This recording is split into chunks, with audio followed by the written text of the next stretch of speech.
నమస్తే, welcome to BCN news. నేను విజయలక్ష్మి. ముందుగా ముఖ్యాంశాలు. కూటమి ప్రభుత్వం మహిళలకు అధిక ప్రాధాన్యత ఇస్తోందన్న హోంమంత్రి అనిత.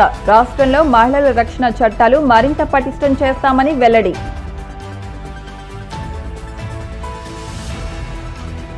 బాపట్ల జిల్లా కొరుసపాడులో మంత్రి గొట్టిపాటి రవికుమార్ పర్యటన. పలు అభివృద్ధి పనులకు శంకుస్థాపన. ప్రజా సంక్షేమాన్ని జగన్ ఏనాడు పట్టించుకోలేదన్న మంత్రి నిమ్మల. టిట్కో ఇళ్లపై రుణం తీసుకుని వైసీపీ ప్రభుత్వం దారి మళ్లించిందని ఆరోపణ. తాడేపల్లి వైసీపీ కేంద్ర కార్యాలయంలో పార్టీ లీగల్ సెల్ సమావేశం. కష్టకాలంలో ఉన్న పార్టీకి లాయర్లు అందిస్తున్న సేవలు అభినందనీయమన్న జగన్. రాష్ట్రంలో మహిళల రక్షణ చట్టాలు మరింత పటిష్టం చేస్తామని హోంమంత్రి అనిత అన్నారు. సోషల్ మీడియా వేదికగా మహిళల్ని కించపరుస్తున్న ఉదంతాలపై ఐటీ యాక్ట్ 66A పై చర్చించి నిర్ణయం తీసుకుంటామని చెప్పారు. అమరావతి సచివాలయం 2వ బ్లాక్లో వాసవి మహిళా మండలి, పలు రాజకీయ పార్టీల మహిళా విభాగాల ప్రతినిధులు హోంమంత్రిని కలిశారు. మహిళలు, బాలికల భద్రత, విద్య, ఆరోగ్యం తదితర అంశాలపై చర్చించారు. మహిళల పట్ల అసభ్యకరంగా ప్రవర్తించే వారిపై కఠిన చర్యలు తీసుకోవాలని కోరారు. దీనిపై హోంమంత్రి స్పందిస్తూ మహిళలకు కూటమి ప్రభుత్వం అధిక ప్రాధాన్యత ఇస్తుందని, వారి అభ్యున్నతికి కృషి చేస్తుందని భరోసా ఇచ్చారు. అనంతరం మంత్రి మీడియాతో మాట్లాడారు. రాష్ట్రంలో మహిళలపై జరుగుతున్న దారుణాలకు వ్యతిరేకంగా మహిళా సంఘాల ఐక్యవేదిక ప్రతినిధులు చేసిన సూచనలను సీఎం దృష్టికి తీసుకెళ్తానని, అవసరమైతే అసెంబ్లీలోనూ చర్చిస్తామని అనిత చెప్పారు.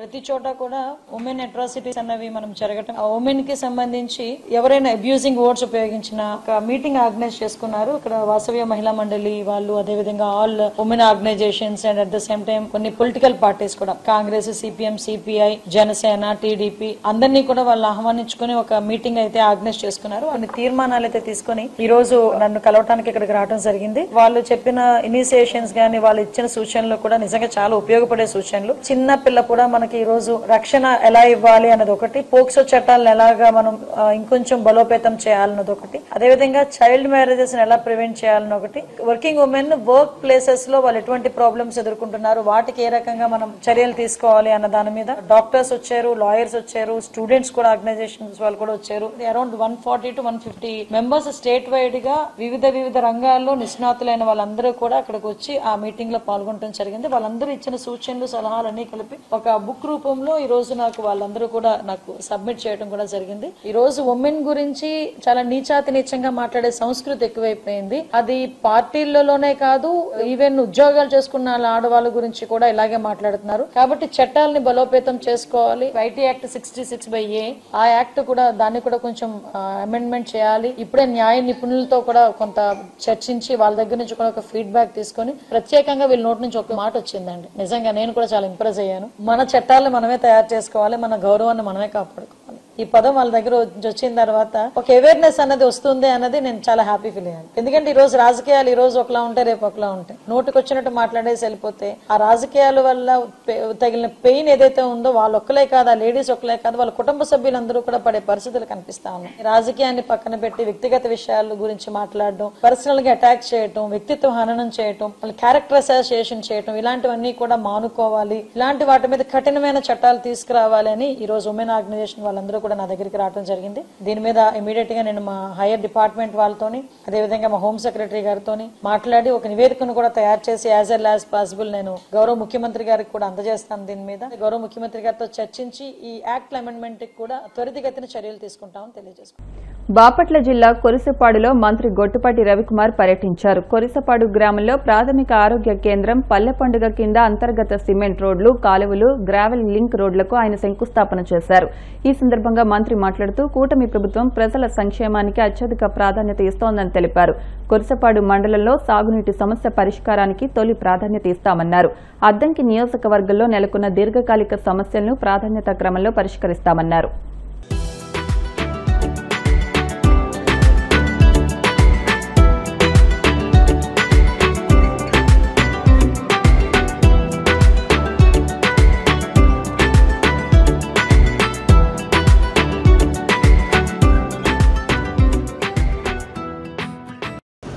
గురించి మనం కొన్ని కార్యక్రమాలు చేసుకున్నాం. ముఖ్యంగా ముఖ్యంగా ఈ గ్రామానికి సంబంధించి PHC హాస్పిటల్ దాదాపు 1,20,00,000 రూపాయలతో వాళ్ళ ప్రారంభించుకోవడం జరిగింది. మన కాన్స్టిట్యున్సీలో అద్దంకిలో మనం ప్రారంభించాం. ఇవాళ ఇక్కడ తొందరలోనే సంతమావులూరు ఒకటి, అదేవిధంగా ప్రాసంగపాడులో కూడా అయిపోయింది, ఇప్పటి నుంచో దెబ్బతింది. ఈ 4 హాస్పిటల్స్ దాదాపు 7 కోట్ల రూపాయలు ఖర్చు అవుతుంది. అన్నీ కూడా ప్రారంభించుకోవడం జరుగుతుంది తొందరలోనే. వాళ్ళకు కూడా చెప్పాము, మీరు డబ్బులు ఇవ్వట్లేదని ఆపత్తు కట్టడం, మొత్తం కట్టేసేయండి, డబ్బులు మాకు బాధ్యత తీసుకుని మేము డబ్బులు ఇస్తామని కాంట్రాక్టర్ చెప్పి ఇమీడియట్గా కంప్లీట్ చేయమన్నాం. రేపటి నుంచి మన గ్రామస్తులకి అందరూ కూడా హాస్పిటల్లో సేవలు అందిస్తారు. అదొకటి. ముఖ్యంగా ఎస్సీ కాలనీలు, ఇవాళ ఎస్సీ కాలనీ అంబేద్కర్ కాలనీ కానీ అట్లానే జగజ్జీవనరావు కాలనీ రెండిట్లో కూడా మనం దాదాపు 50 లక్షలు ఖర్చు పెట్టాము డ్రైన్స్, సిమెంట్ రోడ్లు కట్టడానికి. అది కాకుండా దాదాపు ఈ గ్రామంలో 150 పోల్స్ వేసాం, కరెంటు పోల్స్ వేసి కండక్టర్ అంతా మార్చి శుభ్రంగా చేసాము. మెయిన్ రోడ్లన్నీ శుభ్రంగా చేసాం. ఇంకా కూడా ఇంకో 100-150 పోల్స్ కావాలి. ఇంకా చాలా పని ఉంది, కరెంటు పని అన్నారు. ఈ గ్రామం మొత్తం కూడా 100% ఎక్కడ కూడా కరెంటు పని మళ్ళీ ఇంకో 20-30 సంవత్సరాలు మీరు చేయబెట్టే పరిస్థితి లేకుండా చేపిస్తారని చెప్పి కూడా సభాముఖంగా మీ అందరికీ తెలియజేస్తా ఉన్నాను. అదేవిధంగా ఇవాళ చాలా డొంక రోడ్లు వేసాం, దాదాపు 6 డొంక రోడ్లు మీ గ్రామం నుంచి వేసాం. కాన్స్టిట్యున్సీలో ఎక్కడ ఏ ఊర్లో కూడా అన్ని డొంక రోడ్లు వేయాలి, డబ్బులు లేవు, ఏదో కష్టపడి ఎప్పటి నుంచో అడుగుతున్నారని చెప్పి దానికోసం డొంక రోడ్లు వేసాం. అన్నీ కూడా పొలాలకు వెళ్ళే రోడ్లు అన్నీ కూడా తొందరలోనే కంప్లీట్ చేపిస్తాం లేకుండా. అట్లానే స్కూల్కి వెళ్ళాము. ఇప్పుడు ఆ రోజు రామకృష్ణారెడ్డి గారు స్కూల్కి దాదాపు 5 ఎకరాల స్థలం ఇచ్చారు. ఆ స్కూల్ చాలా బాగుంది, కానీ పిల్లలు తగ్గారు సంఖ్య. ఇందాక టీచర్లకు అందరూ కూడా చెప్పాం, పిల్లలు పెంచండి స్కూల్కి అని చెప్పి. ఎందుకంటే ప్రభుత్వమే స్కూల్కి వెళ్ళి చదువుకోవడానికి 13,000 రూపాయలు డబ్బులు ఇస్తున్నారు. ఎంతమంది ఉంటే అంతమందికి ఇస్తున్నారు, ఒకరికి ఇచ్చి ఆపట్ల. ఎంతమంది ఉన్నా వాళ్ళందరూ కూడా చదువుకోవడానికి డబ్బులు ఇస్తూ ఉన్నారు. మంచి బుక్స్ ఇస్తున్నారు, బ్యాగ్ ఇస్తున్నారు, 2 జతలు మంచి యూనిఫామ్ ఇస్తున్నారు. అది కాకుండా నేనేం చేశానంటే మా డిపార్ట్మెంట్కు వచ్చి పని చేయించుకుంటా ఉంటే వాళ్ళ ద్వారా, వాళ్ళ కంపెనీల ద్వారా ఎంతో కొంత వాళ్ళు కూడా ప్రజాసేవ కోసం ఖర్చు పెట్టాల్సిన అవసరం ఉంటే మన కాన్స్టిట్యున్సీలో ప్రభుత్వ పాఠశాలలో చదువుకుంటున్న పిల్లలందరూ ఉన్నారు.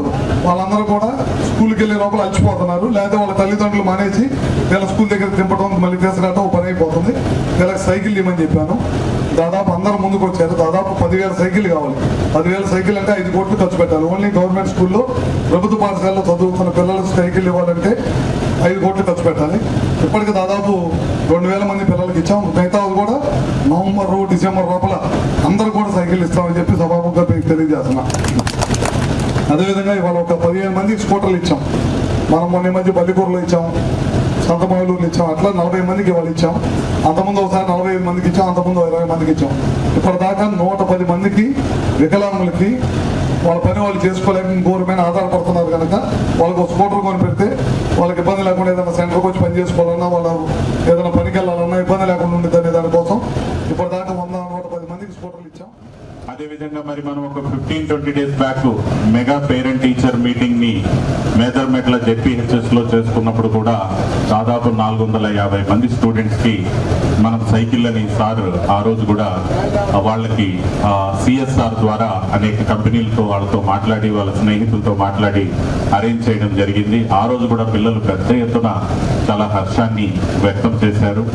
మరి ఈ రోజును చూసినట్టయితే 46 మందికి ఇక్కడ దివ్యాంగులకి అనేక మంది మహిళలు ఉన్నారు, వాళ్ళల్లో కొంతమంది యువకులు ఉన్నారు. వాళ్ళందరికీ కూడా దివ్యాంగులకి 3 చక్రాల మోటార్ సైకిల్ ని వాళ్ళకి ఇవ్వడం అనేది వాళ్ళ మొహాల్ని మనం చూస్తున్నప్పుడు ఎంత సంతోషంగా వాళ్ళు ఉన్నారు. వాళ్ళకి ఒక మొబిలిటీ వచ్చింది. అంటే వాళ్ళు ఎక్కడ కూర్చుంటే అక్కడ నేను కదలలేను అనేటువంటిది వాళ్ళకి ఎమోషనల్ గా చాలా బాధ కలిగిస్తుంది. వాళ్ళు కోరుకున్న స్థలానికి నేను ఊర్లోనే సపోజ్ కొత్తపాడులోనే అందరూ కూర్చొని మాట్లాడుకొని కబుర్లు చెప్పుకునే స్థలానికి వాళ్ళకి వెళ్ళాలనిపించినా మరొకరి సహాయం లేనిదే వాళ్ళు వెళ్ళలేరు. పదే ఒకరి సహాయం అడిగినప్పుడు కొందరు చేయకపోవచ్చు. మరి అలాంటి పరిస్థితుల్లో వాళ్ళకి ఒక పెట్రోల్ తో నడిచేటువంటి మొబిలిటీ ఉన్న మంచి బ్రాండెడ్ మోటార్ సైకిల్ వాళ్ళకి ఇవ్వడం జరిగింది. బడ్జెట్ కి సంబంధించి ఏమైనా కన్స్ట్రెంట్స్ ఉన్నట్టయితే మరి ఫైనాన్స్ లో నేను కానీ సార్ కానీ మాట్లాడి బడ్జెట్ కన్స్ట్రెంట్స్ కూడా ఇబ్బంది లేకుండా పరిష్కారం చేస్తాం.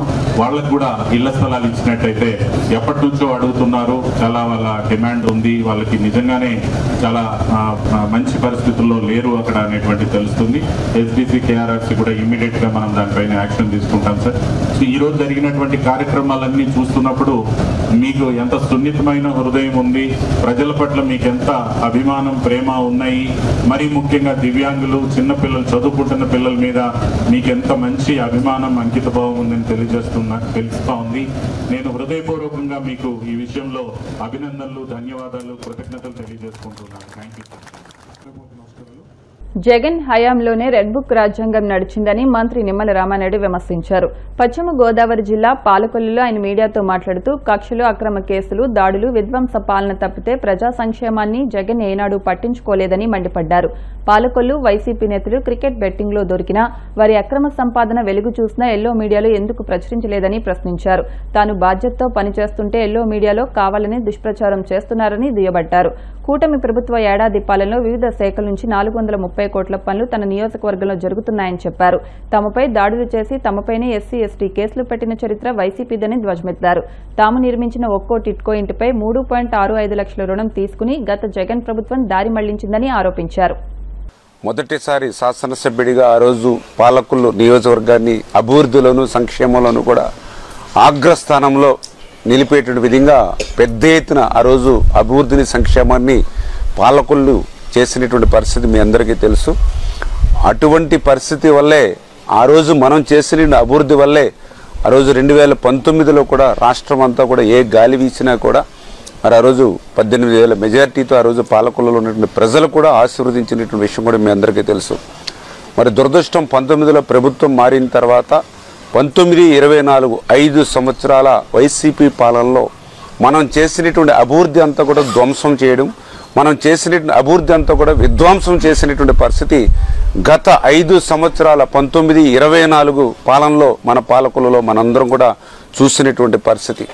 అటువంటి ధ్వంసం, విధ్వంసంతో పాటుగా అరాచకత్వం కూడా ఇక్కడ మరి పెద్ద ఎత్తున కక్షలతోటి, కేసులతోటి, వేధింపులతోటి కనీసం శాసనసభ్యుడు, శాసన మండలి సభ్యుడు అనేటువంటి గౌరవం కూడా లేకుండా పాలకులు చరిత్రలో ఎప్పుడూ లేనటువంటి విధంగా ఒక ఎమ్మెల్యే మీద, ఎమ్మెల్సీల మీద కూడా దాడి చేసేటువంటి సంస్కృతిని కూడా తీసుకొచ్చినటువంటి పరిస్థితి కూడా మీరందరూ కూడా చూశారు. అంటే ఆలోచన చేయండి మీరందరూ కూడా. ఒక 5 సంవత్సరాల్లో మొద్దు నిద్రపోయారు. అరాచకత్వం, రౌడీయిజం, గోండాయిజం, బ్లేటింగ్స్, బ్లేడ్ బ్యాచ్, రౌడీయిజం తప్ప అసలు ఇలాంటి వాటి మీద ఒక్క ఉదాహరణకు ఎక్కడైనా ఒక్క పని చేశారా? ఈ రకంగా ఇంత పెద్ద ఎత్తున మరి ఈవేళ ఎలక్ట్రిసిటీకి సంబంధించిన వర్క్స్, ఇంకా మీకు తెలుసు డంపింగ్ యార్డు, ఆ రోజు కూడా డంపింగ్ యార్డు స్వచ్ఛాంధ్ర కార్పొరేషన్ తరఫున 19లో మేము శాంక్షన్ చేసాం. మరి శాంక్షన్ అయిన పనులను కూడా 19-24లో ఏదో తూతూ మంత్రం కింద మొదలుపెట్టారు, మళ్ళీ క్లోజ్ చేసేశారు. మళ్ళీ ఈరోజు మళ్ళీ మనం అధికారంలోకి వచ్చాక మళ్ళీ ఆగిపోయినటువంటి ఆ డంపింగ్ పనులు ఏవైతే ఉన్నాయో మళ్ళీ నిధులు మొన్న మంజూరు చేయించి పట్టాభి గారిని కూడా స్వయంగా కార్పొరేషన్ చైర్మన్ ఆయన కూడా డంపింగ్ యార్డుల దగ్గర తీసుకొచ్చి మళ్ళీ ఆ డంపింగ్ యార్డులు కూడా పనులు ప్రారంభించాం. ఏదైతే మన పాలకొల్లుకి 2 కొండల్లాగా ఉన్నాయి ఆ 2 డంపింగ్ యార్డులను కూడా క్లోజ్ చేయాలని. ఎందుకంటే మాకు గతంలో ఉన్నటువంటి ప్రభుత్వం ఆ చెత్తను కూడా మనకు వారసత్వంగా ఇచ్చింది, దాన్ని కూడా పూర్తిగా తొలగించేటువంటి పరిస్థితి. కానీ అదేవిధంగా ప్రభుత్వ ఆసుపత్రి మనమే శాంక్షన్ చేసాం 12,60,00,000 రూపాయలు. మరి ఆ రోజు నిధులు తెచ్చాం, టెండర్లు పిలిచాం, వర్క్ ఆర్డర్ ఇచ్చాం. ఆ వర్క్ ఆర్డర్లో ఉంది 18 నెలల్లో ఆ యొక్క హాస్పిటల్ పూర్తి చేయమని వర్క్ ఆర్డర్లో ఉంది. మరి 18 నెలల్లో పూర్తి చేయాలి. మనం నిధులు ఇచ్చాం. ఏం చేశారండి 5 సంవత్సరాలు?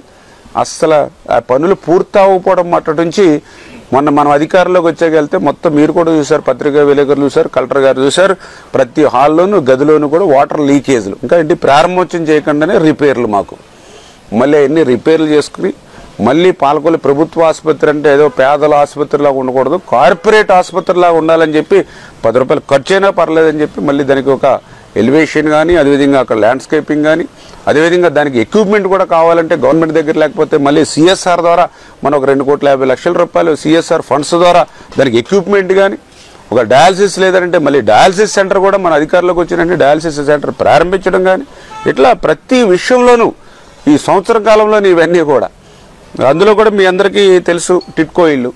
మరి టిట్కో ఇల్లు కూడా మరి 5 సంవత్సరాల్లో ఎక్కడ కూడా ఒక అరబస్తా సిమెంట్ పెట్టారా? వాళ్ళు ₹1 ఎక్కడైనా ఖర్చు పెట్టారా?